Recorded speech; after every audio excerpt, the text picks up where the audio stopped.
Hello guys and gals, hope you're all well. This video is about perspective and duality. I wanted to do a video on both because they're so closely linked. First of all, I will talk a little bit on perspective. For me, perspective is affected by various different things, which I term as filters, through which we see, through which we perceive things, and then what we perceive is our reality. Now, on a physical level, we are very limited. We can perceive very little of what is with our five senses. We pick up on a very small portion of the whole spectrum. So as far as the physical world is concerned, we don't really perceive that much of it. Well, we perceive what we think is all, but it isn't.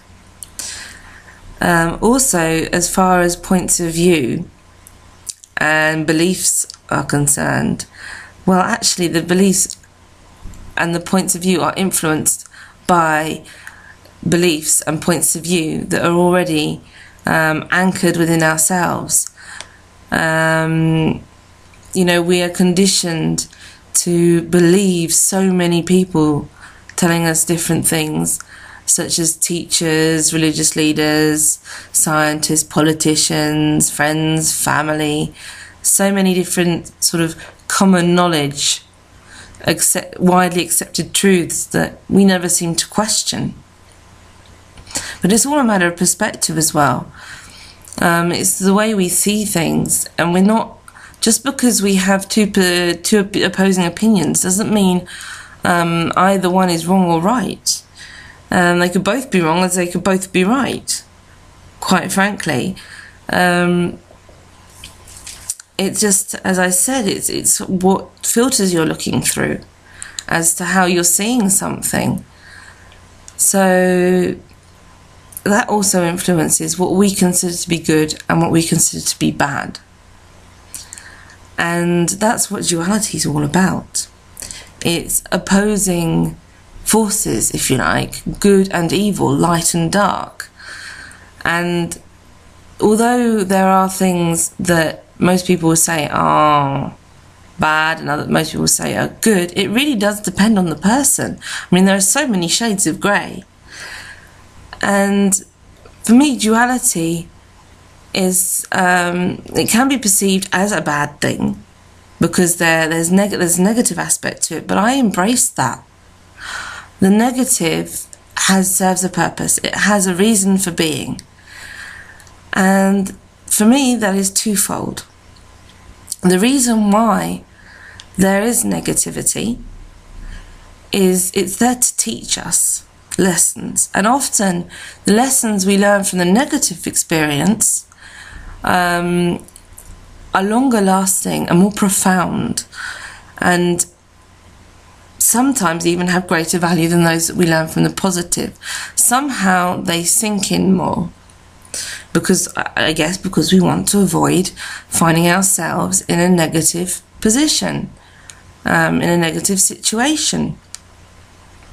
And the other reason why negativity exists, in my opinion, is as a contrast to positivity. I mean, if everything was all dark, you wouldn't appreciate the dark. The word dark would lose all its meaning. And if everything was always light, the word light would lose its meaning.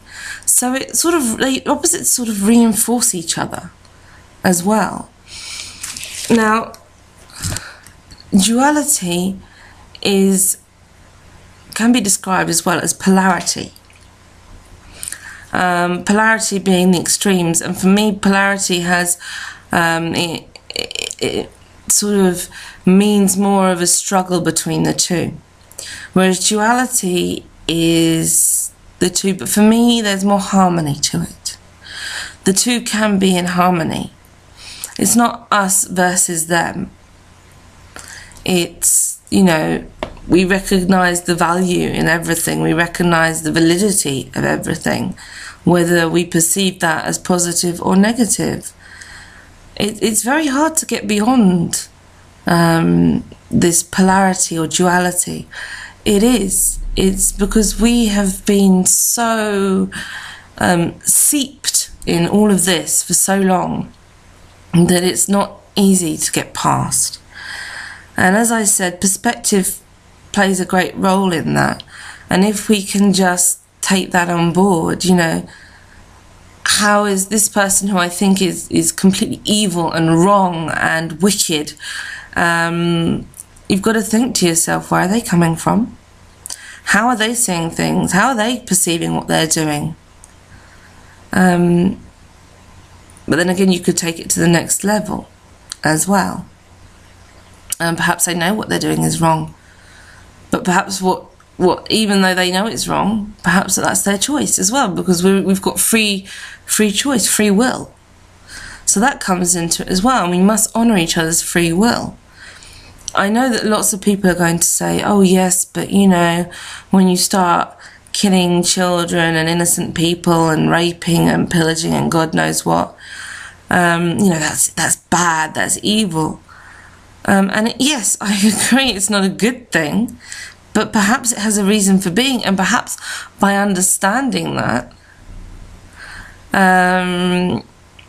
because we've gone into an extreme situation of polarity, extreme situation of duality, and lots of us are hoping that it's going to sort of calm down, it's going to come to an end, it's going to be more harmonious and less extreme.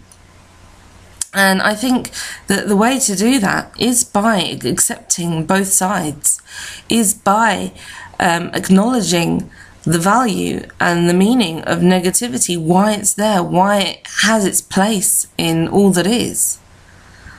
And, you know, we're often, it's funny actually, how people, they accept more freely the good than the bad. That is understandable, and yet they accept criticism, or at least they believe criticism more freely than they believe compliments. Just thought I'd point out that little paradox there. It's funny, isn't it? But the whole point of what I'm saying, I guess, is balance and understanding. So that's about all I have to say on the matter, actually. I don't know if that helps. I kind of waffle on, but I hope you get some clarity out of all of that. Anyway, be good to each other and take care of yourselves.